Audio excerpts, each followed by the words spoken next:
Morning, Simon. Hello, good morning. Good morning to you. Am I the first one in? I think so. Simon's still on his way in, as it were. All right. Okay, let's get this. How many are we expecting today? Well, I've got 93 booked. So we usually don't get the full amount. We usually get about 65% of those who actually sort of say they're going to attend actually attend. But things happen. Yeah, Things happen, and that's what's happening. Good. Yeah, A few more coming in now. yeah. It's, it was a good meeting last week. I really appreciate that. Thank you. Try to get as much information, sort of interesting informational bits in there as possible. Good. Really good.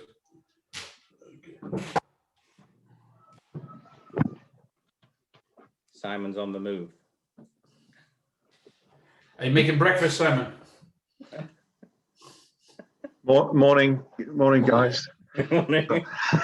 Yeah, sorry, I got a thumbs up as well, didn't I? I was just the kid. I'm trying to do homeschooling with the kids as well. Yeah. How are you all? Lockdown. Yeah. I think parents that are homeschooling are learning new skills also. Yeah, just a few. How not to strangle the kids. Yeah. I was in a meeting yesterday, and somebody else was talking, and I didn't have the mute on, and suddenly my daughter burst in to show me something. It totally stopped the meeting a second. Robin, how long Yes. have I got on my Kickstart thing? 5-10 minutes. Oh, that's fine. That's fine. Yeah, Okay. yeah. There's just got a little 3-minute video. That's all. Hi, everyone. Hi. Morning. Hi. Hello. Morning. Morning. Hi, Robin. Morning, Mark. Morning, Cassie. How is everybody? We've got out here in Bristol, which is strange. You've got what did you say? Sun. Sun. Yeah. What's that? That strange yellow thing that appears once a year, you know. Yeah, It's quite nice in Cornwall today as well. Sun's out. Yeah. I have a miracle. I'm actually fully booked for 4 nights, so it's like craziness. Amazing. Wow. Yeah. What kind of clients are they? Is it all corporate few engineers for Network Rail. Yeah. So you That's great. Yeah. So they've just booked another 7 nights for next week as well for 4 nights. So that's excellent. A Brucey bonus at the moment. Yeah. Whereabouts are you, Mark? Just south of Bath. Oh, okay, nice. Yeah. Oh, yeah, that's basically so halfway lovely. between Bath and Wells. So yes, good location. Nice to hear some business coming through. Yes, positive news. It's always good. So, which is your hotel, Mark? Sorry. Tell us a bit more about your hotel. 4-star property, yeah, more or less exactly between Bath and Wells. We got the health club, golf course, restaurant, 45 bedrooms, 3 conference rooms. So yeah, big enough to keep us at mischief. Yeah. So those 4 rooms are keeping busy on the golf course then. Sorry, Daniel, I missed that. So your 4 guests on Network Rail are quite busy on the golf course. Oh yeah, yeah. I think a couple of the regulars would be out there if they have a chance.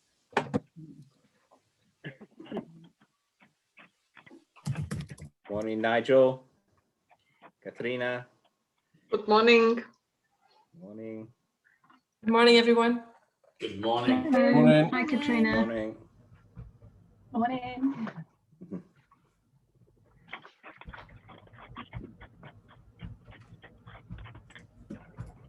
Yes. So what are the bets on business reopening? I was looking at a survey the other day, and about 25% of the population say it'll be opening by Easter, and another 25% say it won't happen until summertime. I'd be surprised if it opens before Easter, but I could be wrong. I hope I'm wrong. I think they'll keep it closed until after Easter, otherwise there'll be a surge during Easter. Well, that's not a customary of our government, is it?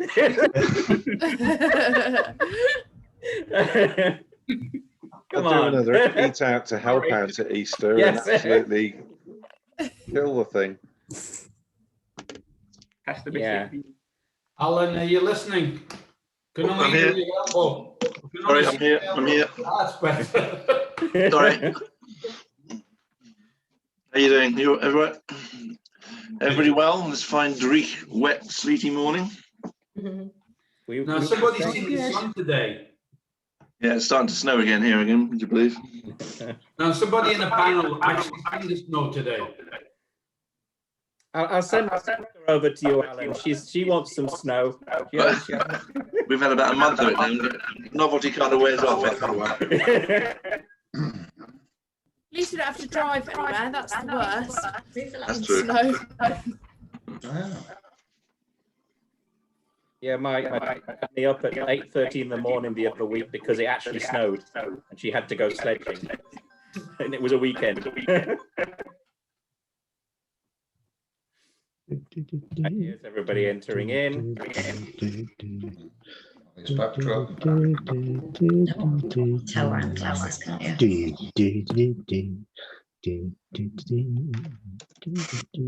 Morning all. Morning. Morning. Nigel's giving us a little ditty here. Yeah, it's nice. A little tune. Don't stop Enjoy it. I'll blame that tune at 38. That's the problem, guys, when you're working in the background, isn't it? You know what I mean? It's just, you know, you're trying to do one thing, you tune another, and you realise, oh shit, I've left my mic on. I'll go on to mute, shall I? Yeah, happy days. I thought that might be the entertainment for this morning. Yeah. It was. The warm up. That's breakfast show or Radio 1. You bit don't early want to for see that. that. You don't want to see that. Morning all. Morning. Morning. Right then. So 10 o'clock again. Hope everybody's well. Interesting times because there's lots of talk about when and where it will the business will open up. But at least vaccinations are coming through. I heard that most care homes have been done and most of the older generation have been done. So I think our biggest problem now might be the fact that the rest of the world might not be ahead of us Yes. as far as vaccines are concerned, and we won't be able to let anybody enter the country because they'll be all in a higher vaccine zone, but a higher threat zone. But we'll see. It's time for diversification. I think definitely. I saw in one of the things this morning that Marriott are opening a dual branded hotel. So a Moxie and a Residence Inn all in one thing. Hello, you okay? It reminds me of when I was in Barcelona. One of the hotels decided to specifically split the building in two and have like the business section and the leisure section, and totally redecorate the different areas to sort of compensate. So, yep, lots of ideas needed. Is that the one in Slough you're talking about, Robin? I think so. The Marriott, I think, saw it put on the. Yeah, it's yes, it definitely is. Yeah, it's part of the group that the Ibis Bridgewater Psychas Hospitality. So it's one of my colleagues that opened it yesterday. Ah, yeah. So I had a virtual tour. I've not been on site, but a virtual tour. It does look very nice, I have to say. Yes. It's not a new thing that they're dual branded. They do that in quite a few of their sites. Yeah, it's worked very well for them. Yeah, double deckers, I think they call them. It's do you know if they've altered the sort of like how many rooms they give to each brand depending on what occupancy levels they're sort of. Well, they're completely separate brands, so you have a completely separate reception area. So you sort of go in on the ground floor and you head into the Moxie, but then you go up in the lift and you go to the Residence Inn. So what the Moxie is a very young, hip and happening, quite trendy, I'm not going to say loud, but it's got, you know, that vibe about it. Whereas the Residence Inn is probably a bit more calming. And it's sort of got the meeting rooms up on the 9th floor. So it's got really, really great views. So I think, yeah, it's, yeah, good addition to Slough, hopefully. Good. But where they do save is operationally in terms of they obviously have streamlined the operations to benefit for the both sites. It's one site. But So it is literally like 2 hotels, but it's just stuck together to make the most of it and things like that. Double decker. Yeah. Okay. Yes. And as we open up, I'm sure everybody will be looking for ways to sort of save money and operate under lower costs. And one of the initiatives the government's brought out, also hopefully to bring down the unemployment rate and compensate for the lack of foreign workers, is their sort of like support scheme that they've done for the young. So I've got Andy to come along today and just give us a little talk on how it works and how it can benefit not just the hotel industry, but any other industry, any other business as we come out of lockdown. Just 1 minute, I'm just going to put everybody on mute so that we don't. And then Andy, if you unmute. Okay. Andy. Yep. Oh, yeah. Excellent. Thanks, Robin. Yeah, so look, very quickly, I'm just going to nip through this scheme with you, and if anybody wants any further information on it, then I think, Robin, you can circulate contact details, etc., can't you, with people who haven't got that already. Yeah. So look, the Kickstart scheme is a government initiative. It's the idea is to get 16 to 24-year-olds back into work. Obviously, there's a high proportion of the redundancies are younger people, and if they're claiming universal credit, they qualify for this Kickstart scheme. Yeah, the idea is get them back into work, off the sofa, off the PlayStation, etc., and get back into the workplace. Really important now for businesses for 2 reasons. One is we're coming out of or will be coming out of the pandemic. We're still going to have to do social distancing. There's still going to be extra work involved with cleaning and COVID security and all the good stuff that we're already used to. And the extra government-funded workforce can help businesses in that sense. And the other reason is we're now into a situation where foreign workers now need to be sponsored. So if they're not already over here and settled and they've got settlement rights, they need to be sponsored. That is very expensive. Where it stands at the moment, it's £6,000 per employee to sponsor an employee. Okay. You've got to give them, I think it's a minimum wage or minimum salary of 20,400, something around that mark. So, you know, it is very expensive to get these guys. So we're going to have a shortage of lower skilled, or I won't say unskilled, because I don't think anything's unskilled in the hospitality sector, but lower skilled labour.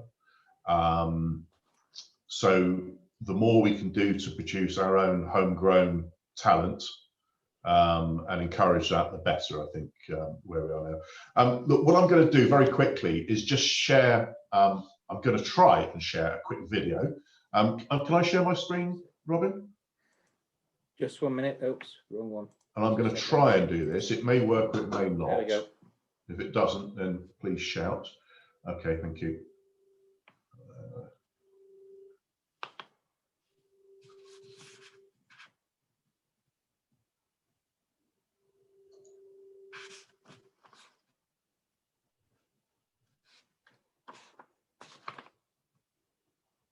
You manage it? Just bear with me a sec.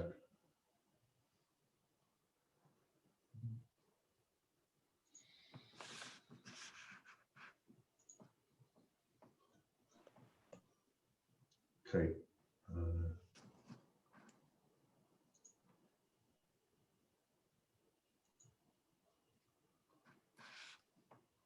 Sorry, just bear with me. I'm trying to get this to work.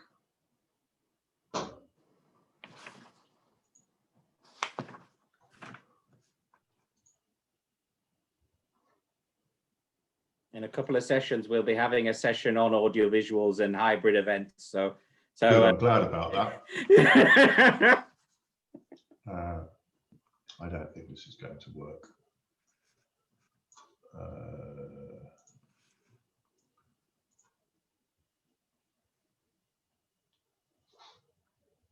Oh, hang on, it might do.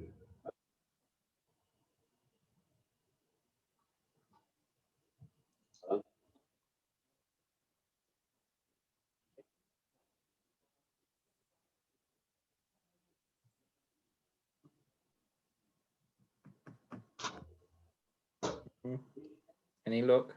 Can you guys see this and hear it? We can't see. No, we just the normal screen. Sorry. You try once more. Now we can see yours. Now we can see risk of long-term unemployment by see that? offering them Yes. 6-month job placements that are you hear funded by the government. Yep. We know young people are usually the hardest hit by economic crises like the one we're currently in.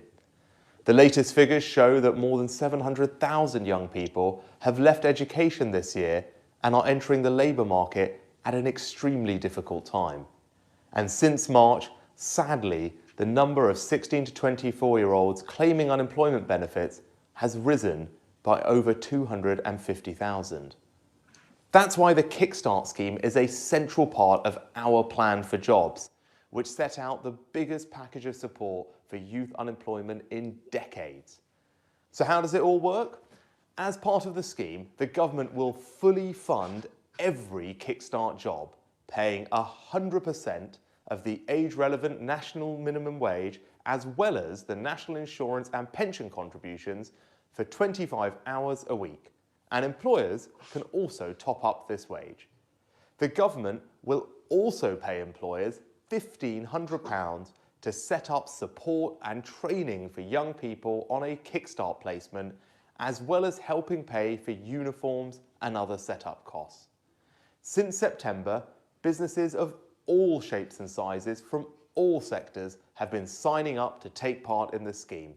From Tesco to Reed Recruitment and Rising Stars Property Solutions, businesses are offering a huge range of different opportunities across our country. And since the start of the month, young people have been getting matched with employers through their Job Centre Plus work coaches. This week, hundreds of people will be starting these new jobs, gaining the experience and skills that will give them the best chance of finding long-term work.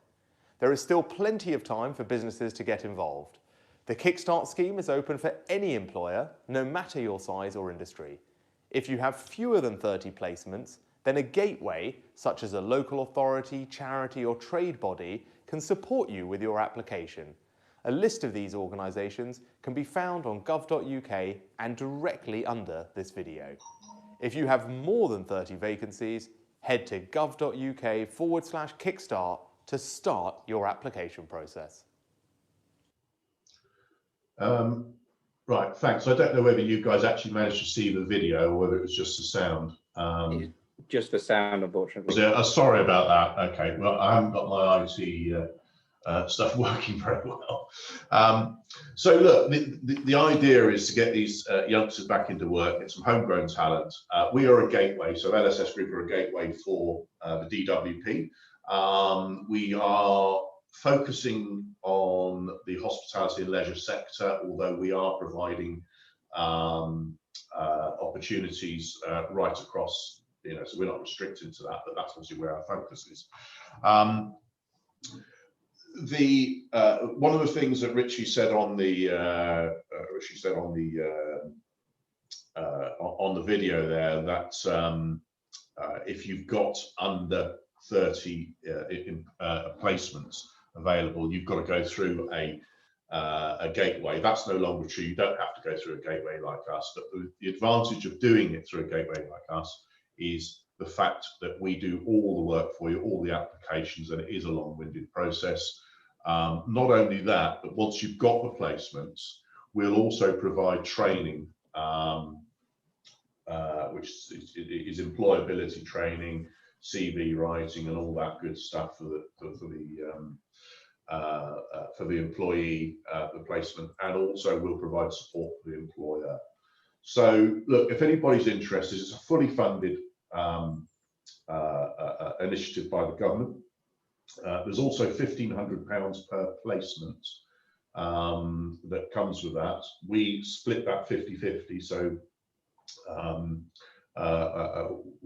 we use half of that for the training and the application process, etc., and the ongoing support.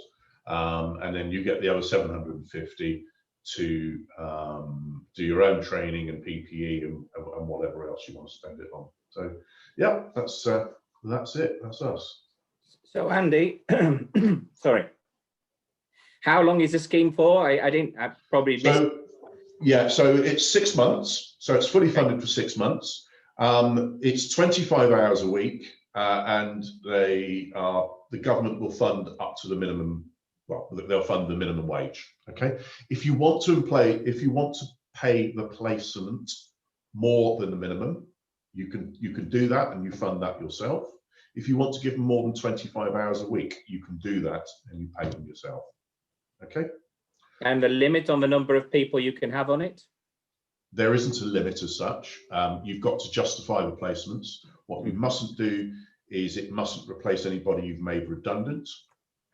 And it mustn't fill vacancies, pre-planned vacancies. So, you know, it's got to be in addition to and a complement to your existing workforce. Okay. So Adrian has asked, what can you do to reduce time frame from initial application to a funded younger person being in place and signed off? Okay, so because we're a gateway, not only we obviously got gateway status, but we're also now on a special scheme where we can just put, because we've been approved, our applications are now going through very quickly. So we're looking at 2 to 3 weeks turnaround now for, well, that's what they're telling us, for each bid we put in. Okay, and we're putting bids in on a weekly basis now. And the idea is the company pays the national insurance and then gets the money back from the government. Is that right? Yeah, so the company will pay the full wage to the employee. When the company submit their RTI through payroll, the government will see that. Obviously, it's identified by the national insurance number. They'll see what they've been paid, confirms they've been paid. The government then forward those funds to us as a gateway, and we then transmit it to the employer on a monthly basis. Okay, and it's a month in arrears, basically. Yeah, and is there any? Can you, for example, as a gateway, operate around across the country? There's not a restriction on gateways working within a certain area. No restriction whatsoever. As long as it's in the UK, we, as a gateway, we can provide placements for across the UK and any position. Now, this is a funny one. Can it replace someone who has been made redundant with that person who was made redundant?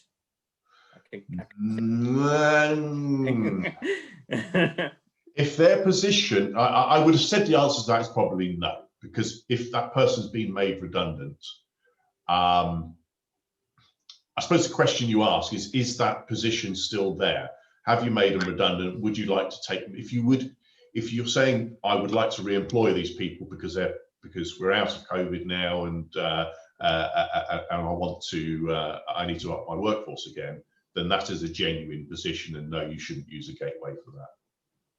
But sorry, is there not a timeline that if you make a redundancy of a position, you cannot recreate that position within 6 months? Yeah, you're getting into employment law now, really, but it's not supposed to replace somebody who's been made a position that's been made redundant. Full stop. I suppose the So question is. So it's additional positions. So Yeah. for an example, you may have in your kitchen, you may want an additional KP because you're doing extra work with COVID cleaning, and you're making the position for that person. Okay, you can use it to. It's there to help the business and the employees and the placements. Okay, so if it's helping your business by, I don't know, say a receptionist. So say you've got 2 receptionists on. Okay, you don't really need 2. You make one redundant because you're making savings. You need to. So you have one, and then you take on a placement to assist that receptionist, okay, and they take some of the load, okay. You haven't really replaced, because you're only doing it for 25 hours, you haven't replaced that second one that you've made redundant, okay. So, there's no absolute line, it is a bit vague. You have to use your discretion. I think what we need to do is understand the process of the thinking and the objectives of the scheme. The objectives are that it helps businesses and helps employees. If you can answer yes to those, and it's not going to replace a position that you have planned for, i.e. I'm opening a new business or a new section, and I'm going to need a new head chef, for instance. Yeah, you can't say, well, I'll just get somebody from Kickstart. Yeah. So just it's finding that balance. But look, that's what we're here for, is to identify those positions with you and say, yes, you can do this. No, you can't. Okay. So we're very experienced in helping you identify those positions. Okay. Question about whether an individual person can, like individual business of one person can take on somebody, and it's just said that rules have changed recently. You can now apply, and you can apply. Can you apply directly, even as an individual? Can you apply directly, or? Now, my understanding is, if you're an individual, if you're not a limited company, you can't apply directly. Okay, you've got to do it through us, through a gateway, and it's called Gateway Plus. Okay. You have to have, I say you have to have a PAYE. This has only just come out in the last week, basically. We were talking to the DWP last week about it, and they're still actually writing the rules up on the Gateway Plus. But it may be that the individual, if it's not a limited company, the individual may be employed through one of our vehicles. So we've got an employment vehicle, a company called Leisure Staff as well. So it may be that they're employed through us on a kind of temporary contract basis, and then they're then given to the placement as such. Or if you do have a PAYE scheme in place, then it's yet to be confirmed, but it may well be that you can employ them through your own PAYE. But I say we're still waiting for clarification on that. But it can be. The answer is it can be done. Yeah. Okay. Certainly an interesting prospect for moving ahead. I've often had trainees and ended up actually getting a decent employee out of them. Always worked out, but sometimes some of the best employees I've had have come from these training programs. And I think one of the important things to just think about here also, we know youngsters, some youngsters just don't work out, and they might last a couple of weeks and they're gone again. They just don't turn up, or whatever it might be, or you might find they're useless. Yeah. So if they're no good, you get rid of them. You get another one. You don't have to give that £750 back. Okay, that you've got. You just get another one. You get another £750. Okay. And Nicola and Paul have just said that they've heard Independent Hotel even with PA, we can't do it unless you have 30 positions. But obviously, that's why the gateways exist. So yes, that was the rules up until I think it actually changes tomorrow, where they can apply directly. But to be honest with you, it's such a long-winded process. You're much better off doing it through a gateway. We can get this through so much quicker for you, and also give you that support training. So, you know, they have changed the rules, but that was really because the Federation of Small Business and a few other organisations were complaining that people wanted to make their own applications. Right. Just one more because obviously Aggie's they're in the waiting. It just what is the interview process? Are you allocated people, or can you? Okay, so it's exactly the same as interviewing a new employee. The only difference, the criteria is they've got to be receiving universal credit. The application, so the job vacancy is advertised in the job centre, and it's got to be the job centre that send the applicant to you. But the interview process is exactly the same as you would normally do. They are an employee of yours. Okay. Right. So Andy, if you send me information, I'll pop it into the summary as usual. If anybody wants to get in touch with Andy to get more information, I'm sure he'll be happy to help. And now we need to move on swiftly to Aggie from Hotstats to give us a breakdown of what 2020 was like. Hi everyone. Hi Robin. Can you just please confirm that you can see my presentation? Yeah. Oh, good. Yes. Okay. Sometimes, you know, I just want to make sure that there is no tech issues there.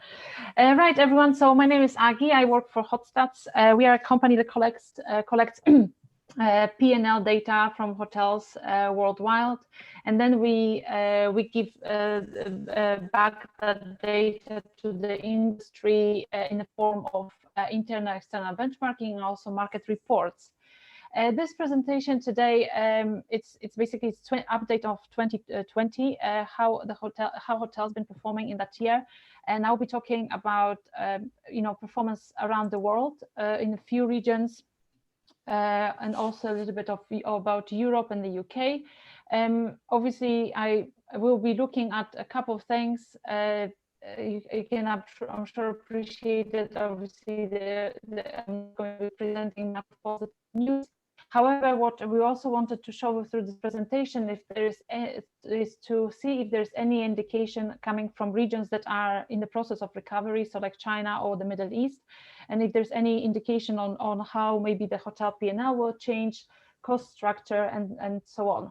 At the end of the presentation, I also have a few slides from Philippa from Knight Frank. She happily agreed to contribute a little bit more detailed analysis of the UK as well. So I'll give it, ask her as well to include a few comments. And again, it's quite a few slides and excuse me, a lot of data, but I'm going to talk through it you know, briefly, and obviously Robin will then be able to share the presentation if someone would like to look at the data in more detail. So first of all, to start, this is the full picture of the revenue share on a per available room basis for the like worldwide, so a global view, where basically what we were showing is the importance of looking at TRevPAR. And historically, or even now, I mean, usually hotels look at, or hoteliers look at RevPAR as a main metric. We try to show, particularly also during the pandemic, that TRevPAR is very important. Its rooms revenue is 60% of the full revenue mix. That's on a global view. If you look at certain you know, regions, like for example the Middle East, the rooms revenue actually makes up only 50% of the total revenue, or the full revenue mix in the hotel industry. We've got a really big share of the F&B revenue here, and also the situation, the pandemic, because of the, you know, business interruption claims and so on, it has increased the share also in other revenue. This chart is showing GDP change, year-on-year GOP change, and we've got the four major regions around the world: Europe, the States, Middle East, and Asia Pacific. As you can see here, the red line, Asia Pacific is slowly recovering. We can see the V-shaped recovery. They were doing quite well up until, recovering slowly and steadily until August, September, and a bit of an uplift here in October because they had 2 or 3 weeks holiday period with a bit better occupancy and average rate as well. So they benefited from that event. But now the situation has stabilized there in the last couple of months, and at the moment they're showing about at about 10% occupancy, or 10% at occupancy, 10% behind,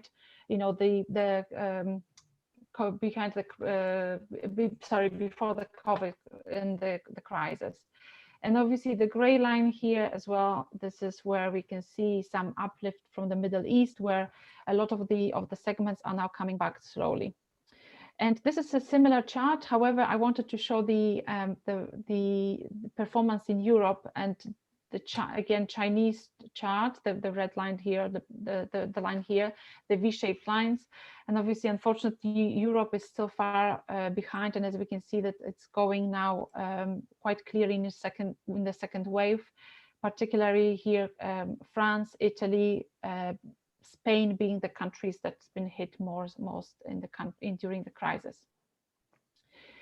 So as things stand now, this chart shows December 2020 and also full year 2020 performance of the main regions. And what we can see here now is that Middle East actually is showing the best performance, both for the TREFPA and then GOP performance. And unfortunately, what we've been seeing is that Europe is in a negative position as the only region at the moment in December. And overall for the year, Europe has finished just around the break-even point. And just to see in terms of profitability and to see how the UK, it looks like that looks at,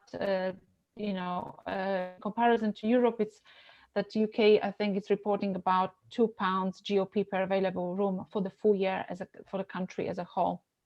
The performance in the US is improving slightly. US has really difficulty with reporting any profitable months at all during the crisis, and now we can see that December has been just about profitable. But overall, the regions most affected, the US and Europe, have lost about 70% of the TREFPA year on year, with Middle East and APAC in a little bit better position, and they lost just over 50%, so depending 50 to 55% of the TREFPA. Now here you can see performance per asset type. This is Europe and its profit performance. As you can imagine, the luxury type of properties and also full service properties, they've been hit the hardest during the crisis, with a lot of months, 4-5 months, in a position of negative GOP, and now again going back into the negative GOP position. However, you select service performing much better, and also extended stay, that actually that sector managed to be profitable throughout the crisis. And now if you look at the performance of some key cities around Europe, obviously the picture it's not really great, but what we've been looking at is that both in Europe, obviously globally, it's been the trend is the fact that it's the provinces that are outperforming key cities. And this is what's interesting, about this crisis. If it was any other crisis, the situation will be different, and a lot of properties in the major cities around Europe or the UK, they've actually been probably able to go through the crisis. However, here the situation is a bit it looks differently, and you can see for the full year is the south coast of the UK performing best in comparison to any other regions or main cities in the UK. And we've also put together an analysis of UK results versus the South Coast and total UK.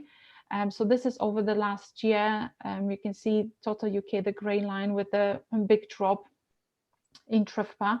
However, when we had restrictions lifted back in June, July, we've seen the return of the demand coming extremely quickly, and I guess this is for us, the hope that the moment we do lift the restrictions, the return of the demand will happen very quickly. So here with the TREFPA, the UK resorts and South Coast, the TREFPAs exceeded. Or TREFPA value exceeded even that from the beginning of the year. So we'll see that there might be some positivity coming into the market as long as we lift some of the restrictions. A global segmentation outlook. We've got here the leisure segment coming back slowly, and this is predominantly driven by the situation in Asia Pacific and in the Middle East, with all other segments stabilizing or increasing very, very slowly. So here you've got performance in Asia Pacific. So with the leisure going fairly strong in comparison to obviously to other regions, and also the conference and even return of the corporate segments as well. In Europe, obviously the situation is much different. We had the uplift in transient and leisure business during the summer. However, now we can see that Europe again it's going into the second phase with the occupancy level at occupancy being at quite low levels. Other things that other aspects of the review and what we were looking at is obviously the performance of other departments. So this is the F&B department, and obviously hotels around the world have been they were affected first of all obviously by lack of the demand and guests in the hotels, but also the fact that we had to implement social distancing measures, and I'll show that in a moment. The impact in or here you can see the impact on the revenue on per occupied rooms basis. So obviously we can see that the regions, they lost their revenues in bars, restaurants, and so on. Also the US in particular, and this is on a per occupied room basis, and we can see that Asia Pacific probably with the much bigger drop experienced bigger drop, also not only because of the lack of demand, but the fact that with the social distancing in bars is being implemented as well.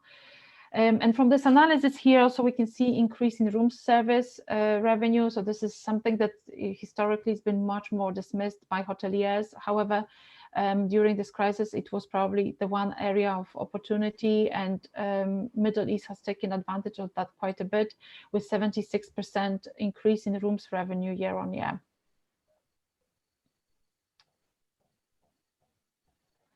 And another aspect, and a very important of what we've been looking at, is the cost structure for the hotel, and particularly the payroll structure. As we know, the biggest expense that we got as hoteliers. This chart shows the payroll levels on a per available room basis in December 2019 versus December 2020, as well as April 2020, the gray line, and how it's been changing since the beginning of the crisis. What we were looking at is that China, in terms of operations, they're almost at the same level as pre-crisis. However, the cost on per available room, is not quite there. We were looking at maybe hypothesis of, and probably what we could expect, that leaner hotels will be opening in the future. In general, the picture really differs here depending on the country, but obviously also depending on the support that the countries were receiving. So you can see here Germany and the UK, the structure is very similar. It's very interesting. These two countries really, in terms of performance, they're showing like very, very similar performance in terms of labor and other parts of the P&L. With Spain probably affected a bit more with higher labor costs on a per available room basis, because the support is not the same, is not at the same level as we've got it in the UK, in Germany, or for example the Netherlands, which is another country that received a really very good, very high level of support from the government. So if you look at the performance of hotels, and of labor costs in China, so the country that is sort of returning to the same levels of operations, or almost as per before the COVID.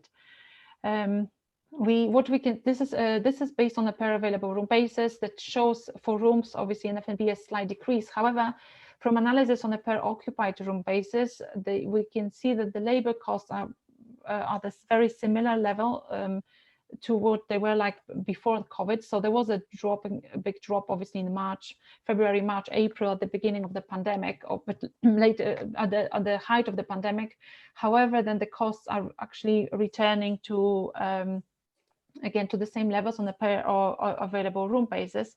However, if we look at labor costs for undistributed departments, as we can expect, there are some savings with particularly A&G sales and marketing departments that are showing at the moment level of about 15% behind what they were like before the crisis, and for property and maintenance costs and labor costs, that they're at about 10% lower than they were before the crisis.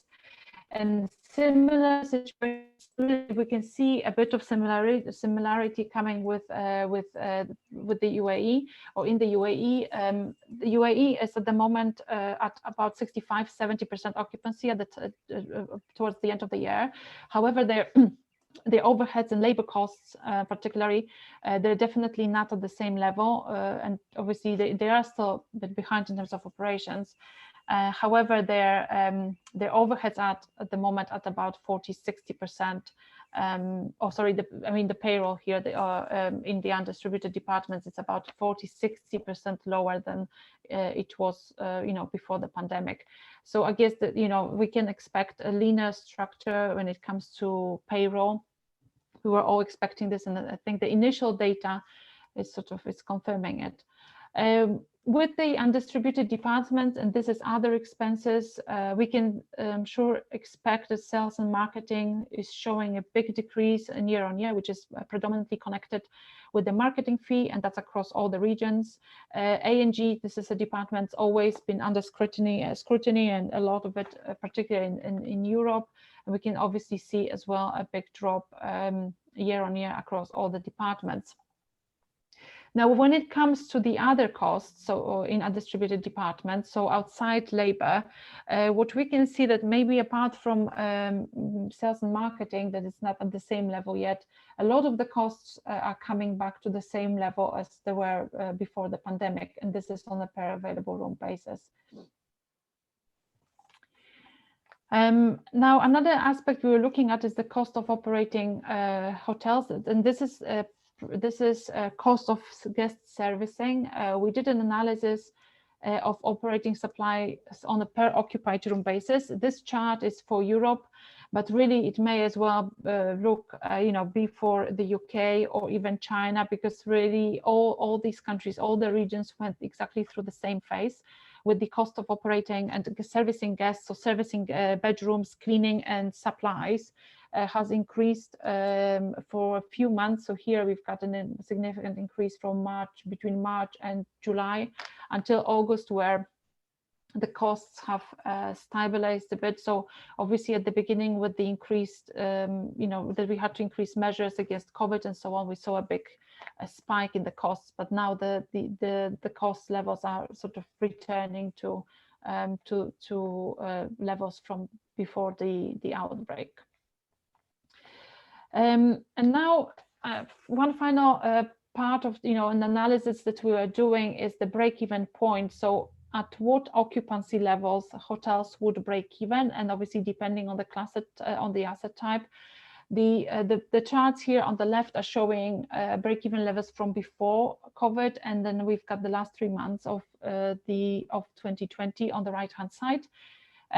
Now what we obviously can see that countries like Europe, you know, Europe, the UK, obviously we managed to break even at the lower level.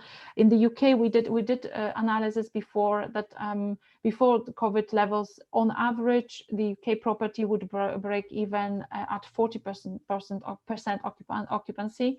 However, during the during the pandemic, that we can expect obviously that the break even point has changed and significantly. It dropped to even 17% in June, July, to now about 25 to 27% towards the end of the year. So that level of occupancy, you know, with the countries obviously like APAC and Middle East, we can see the break-even point much higher. As these are countries that also have not received that level of government support as we did here in Europe. So just in summary, like I mentioned, provincial coastal cities have outperformed the key cities, and this is a trend globally. It's not only the UK or Europe. Extended stay properties have performed much better. We can expect that obviously luxury properties and full service, they've been hit very hard during the crisis. We are showing that obviously that we probably will be opening some leaner hotels, but then it depends. That's particularly is showing in the labor, in terms of labor cost. However, also, you know, especially with the Middle East as well, we don't really have that much data yet, so we're going to be looking at it closely and see the trends that are coming from the regions that are slowly recovering. We had increase in operating costs at the beginning of the pandemic, or height of the pandemic, but this is all now still being offset by other efficiencies in the hotels, and also it's just returning to the norm. And we can see that government support has really helped in Europe. However, at the same time, we've, you know, sometimes it's difficult to, you know, assess the impact of the crisis on the labor and the performance of the P&L. So thank you. This is from me. This is it, and I'm just going to hand over to Philippa, and she can also put together some analysis on the UK, more detailed analysis on the performance in the UK. As a company, hello everybody. As a company, we subscribe to Hotstats data, and it's critical for in our work whenever we use from a consultancy perspective in terms of hotel valuations, as well as feasibility studies. We always have to benchmark a specific hotel against the market. So benchmarking companies such as Hotstats, and Hotstats being quite unique in the sense it provides full P&L data, is absolutely critical to our work. And as part of my work, I provide the research for the hotel sector for Knight Frank, and with, especially given COVID, we've tried to provide more short-term, current, topical information on the hotel sector. And so this information that I'm sharing with you today comes from a piece of work that we're trying to produce once or twice, or either once a month or maybe every other month. We've called the Hotel Dashboard, and it's supposed to give you insight into the latest trends for the UK hotel sector. So having heard that Aggie was presenting today, I thought it would be nice for you to see a bit of further detail, so thank you, Aggie. So this first graph is all about TRevPAR and RevPAR and TRevPAR, and the November lockdown resulted in month-on-month occupancy across regional UK declining by 16% for full service and full service upscale and upper upscale hotels. And 11% for select service and upper mid-scale hotels. So you can see how we've compared different sectors of the market to try and give you an idea of how each have performed. Golf hotels, given golf and spa hotels, given that they a lot have closed during the lockdown, they had experienced 33% decline in month-on-month occupancy when the November lockdown kicked in. And so also with a declining average room rate between 5 and 7% for select service hotels and around 11% for full service upscale and upper upscale hotels. All of this has had an impact on TrevPAR since the lockdown started. So for the full year RevPAR for regional UK, it averaged around just under £23, and there's been very little difference or variance between the RevPAR across select service and mid-scale and full service upper and upscale segments, which may or may not surprise you. For the last 2 months of 2020, regional UK select service hotels and mid-scale hotel datasets were proven to be more resilient, achieving a stronger RevPAR than the upscale sector. As an example, they leveraged, there was a 12 percentage point higher occupancy in the select service hotels than compared to the upper upscale hotels in the last couple of months. The select service, definitely for the hotels that were open, were proving to be more resilient. Regional UK and Gulf hotels have also shown relatively strong resilience on an annual basis. As an example, they achieved a 27% uplift in RevPAR compared to the regional average, which, to be fair, normally they would do anyway, but still in this market, it's impressive. And their TrevPAR of nearly £75 was more than double the market-wide performance. Moving on to the next slide, Agni. Well, here, again, showing the difference between the market segments. It's showing the costs, and you can see the costs have been broken down between undistributed costs in the red, departmental operating costs in the light blue, and payroll costs in the dark green. And that's on the left-hand side axis.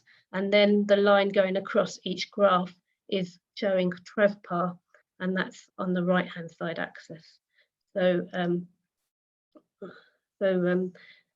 here you can see, if you were to look at the bottom right-hand graph, the golf and spa hotels, as Aggie alluded to, during the summer months when hotels were allowed to open and trade, their TrevPAR has far exceeded the costs during August and September, whereas that's not necessarily been the case in the other sectors.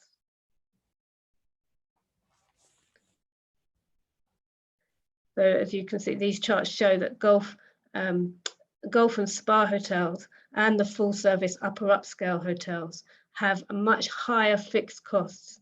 And as we can see later in another slide, how this impacts on profitability. The next slide shows payroll costs. And again, we make the distinction between departmental costs, departmental payroll, payroll from other departments such as sales and marketing and A&G. And so that's on the left-hand side axis, and we show the percentage change on the same versus the same period a year ago, and that's what the lines are, and they relate to the right-hand side axis.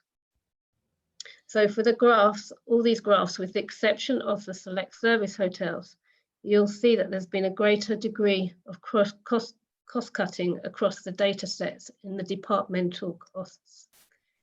And due to the lockdown and possibly more select service hotels staying open, potentially they've not been select service hotels have not taken full advantage of the furlough scheme. So that potentially could be a reason. With select service hotels typically operating a leaner business model, also the ability to reduce payroll and other costs is more limited.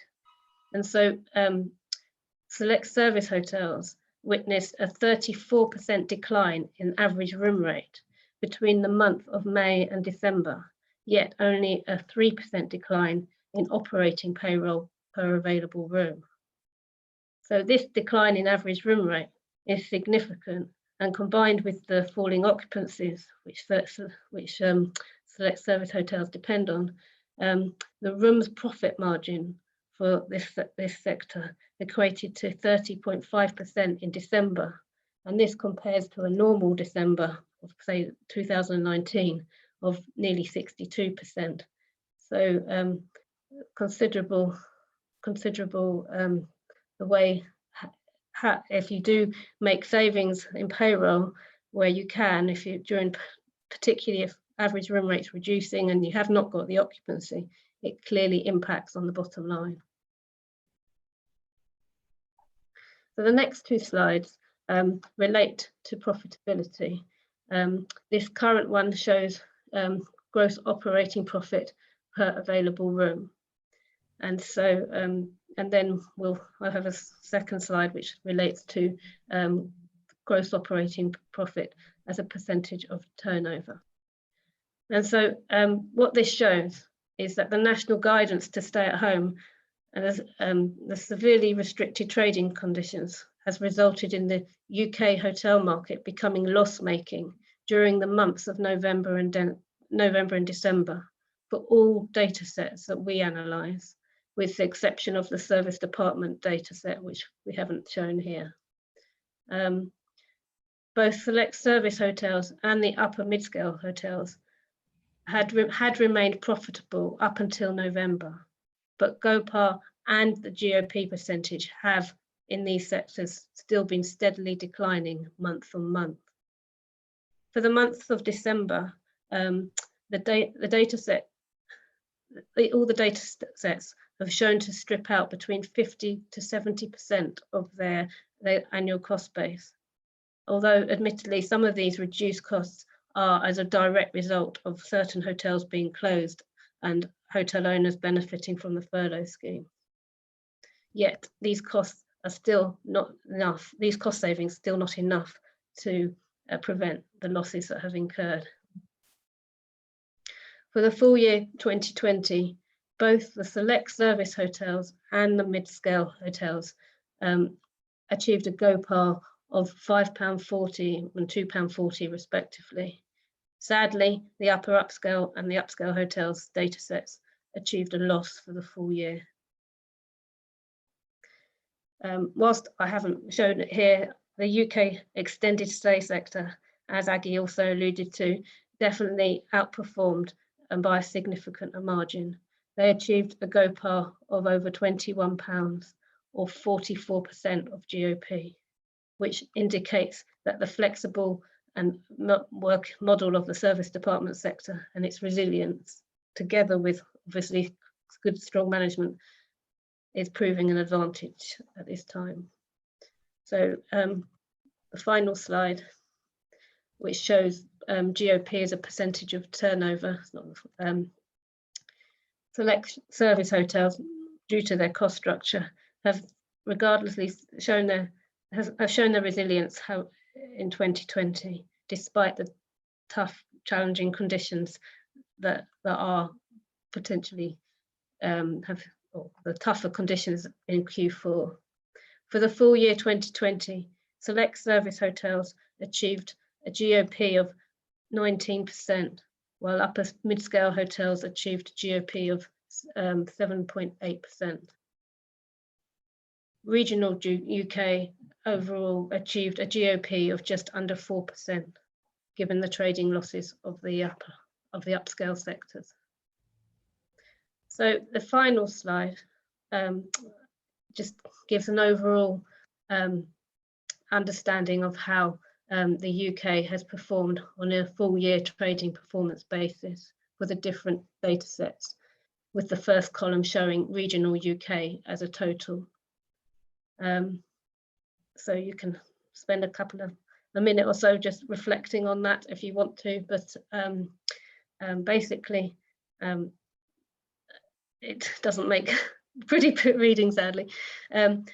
Payroll costs and the last line, quite interesting, given as a percentage of revenue, given the reduced revenues, that you can see how the payroll percentage increases has increased as a percentage of turnover, and you can see how what in normal times it has the payroll reflects on a turnover basis pre-COVID by looking at the full year 2019. I would add, though, it's sometimes difficult to look at some of these costs on a per occupied room basis, only based on the fact that with the lower demand, it skews the figures. So very often in this post-COVID world, PAR per available room is possibly the way forward. Although once the occupancy creeps back to more normal levels, you, especially on the rooms and the food costs, looking at it on a per occupied room basis will make more sense over time. So that's it from me. I'd just like to say that without this invaluable data that we subscribe to on Hotstats, and they're privileged to collect from its contributors, if that's you, then thank you, because I couldn't do this job of data analysis without it. And I just think at this critical time, data analysis is so important to help benchmark and forecast, much more so now during a period of profound recovery. And whilst this gives you a high level view of the hotel trading performance, what it does do, it outlines the trends, which is why it's so important to keep an eye on the performance of both your competitors and indeed the market-wide performance. So if you want, I put a link to our website where you can download the research that we produce. It's all free. If you want to send me an email, I'll happily add you to our mailing list if it's something that's of interest to you. So thank you.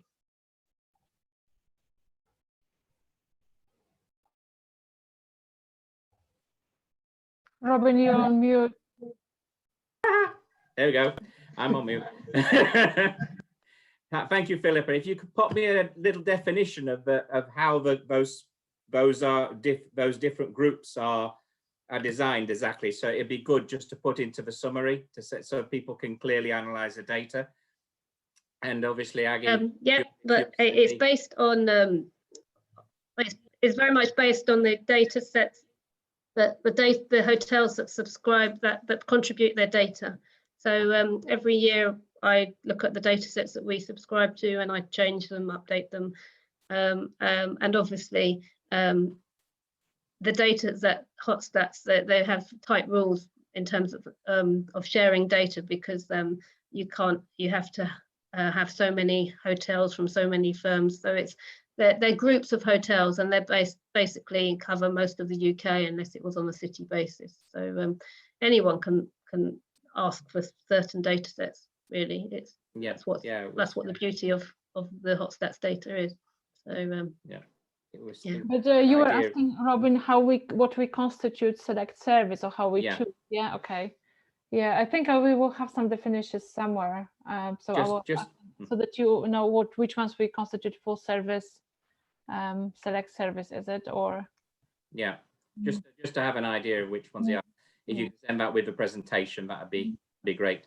We're running late, but I'm just going to give a quick run through of my talk on comparatives. It's not long, so right. So comparatives. Why do we have comparatives? Well, we're constantly comparing, even on our private life, whether it be pride to say, "Oh, I'm better than you," whether it be just reassurance to know how we are against other people, or whether it to be find fault with what we are or what other people are. But another reason that we use comparison on a day-to-day basis is improvement. Athletes often compare their previous results or their results with other people, and that's where hotels can also use comparisons to their maximum. So where do hotels usually get comparison? Well, they compare their budget. Not so much good at the moment, but they compare last year figures. They compare themselves every day virtually on booking sites to see whether their rates are the same. And they compare themselves on review sites to see what the customer thinks about them compared with other people. STR is a valuable tool to compare your RevPARs, your rates with local competitors. And Hotstats, obviously, we've seen as a valuable tool to actually compare your more sort of like profit-based statistics. So what are the dangers of only comparing with your own figures? Well, you don't have a view of a wider market. You kind of get stuck in a rut if you're not looking outside of your own business. And that gives less chance for improvement. It also could mean you're demoralizing your staff by setting goals which are just not achievable, or you're demotivating by setting goals which actually are too low. So it's always important to know where you are in the market. And how do you compare? Well, you must always compare with a similar category, a similar size, a similar location. And that's not necessarily your neighbors. I was with one hotel in the south of Spain, luxury hotel, golf, leisure, and they compared themselves with hotels in the south of France, hotels in Italy, hotels all over the world, because they looked to see what their key identity was, and they compared themselves with other businesses which had the same key identity. Just because you live in a town doesn't necessarily mean you will compare yourself with the other hotels in that town, because maybe they're all super high, so like 100% plus hotels, and you are a small country style hotel. So it's always important to decide exactly what your characteristics are and compare clearly with another business of the same characteristics. And how to compare? Well, this always tends to surprise a few people, but you look at your P&L and you say, wow, we did good because we cut the costs on food cost and beverage, and we did badly on beverage costs. But did you really do well? Because once you actually take into account revenue and you consider the percentage costs, you can often get fooled into actually thinking that you did well when actually your percentage costs have gone in the wrong direction. And that's always why the important thing to compare when you're comparing with any other business, or even with your own business as a budget or a last year figures, is always your KPIs, your occupancy percentage, your payroll costs, your cost per room available, cost per room occupied. This is always the way you should be comparing yourself with other businesses and with your own previous year results. And the common thing there is that they're statistics, and as they're non-monetary values, they're easy to compare without the prejudice of how the actual total business has done. So it's always important to compare like with like.